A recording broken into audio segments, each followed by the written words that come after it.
Hi, it's Neil here. Many thanks for your prayers for me. Last week we had a fantastic week in Abingdon praying in a new leadership team there. It's just really hugely constructive, and this week I'm working with the Turning in Brussels and really looking forward to be back in Wantage next week. I really did want to provide some feedback because many of you I know have been praying for the meeting that we had in the week with the Kingsgrove developers, somebody from the town council, and a number of other people who have a significant involvement in the Kingsgrove development project. For those of you who haven't quite heard about this, it's an opportunity that we're discussing in which the new community centre that is built there might become our main base. There are many things, but this was a significant meeting. It was probably the first meeting that we've been invited to in which we were talking about some really serious questions about how all of that might work out. We had discussions on sizes of rooms, what was and wasn't good sizes for large halls. We had discussions about legal structures, or started those kind of thoughts. What, for example, is the best way to serve the community in Kingsgrove for the next 100 to 150 years, and what does that look like?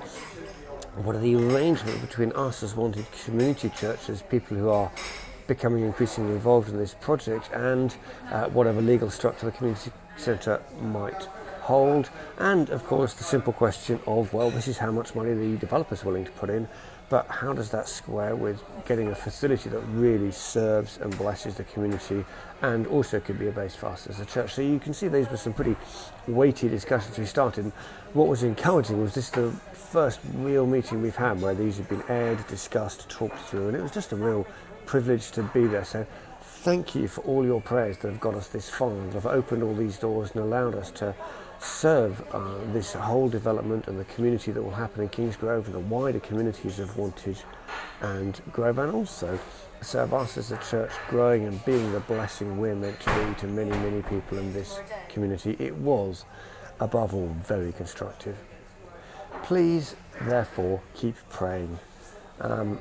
You know and I know that as a church we need a new venue, and you know and I know that the community and the wider communities of Wantage and Grove need more facilities. So we are in this not just for our good, but for everybody's good, and we want to see this serve and bless. Secondly, there is very simply a money question, and the simple truth is that the more we as the church are able to invest in this project, the more that will secure not only something better for the community, but also something that will be a long-term base for us that will really serve our needs, not for a few years, but for decades. And so we really need God's wisdom on how to proceed in that area. So please do keep praying. Let's thank God for where He's got us into these discussions and this opportunity to influence this development for good. Pray therefore for continued favour. Pray for breakthrough in financial provision for us as a church, but also in our ability to go into these discussions able to know that we can invest for the good of the community and the good of our future, the future of the church and the churches in Wantage and Grove. And for real wisdom for the team that's involved in that. We really value your prayers. Please do drop me an email with any questions or thoughts you've got, or just chat to me. I'm really looking forward to being back in Wantage next week. Okay, God bless. Bye.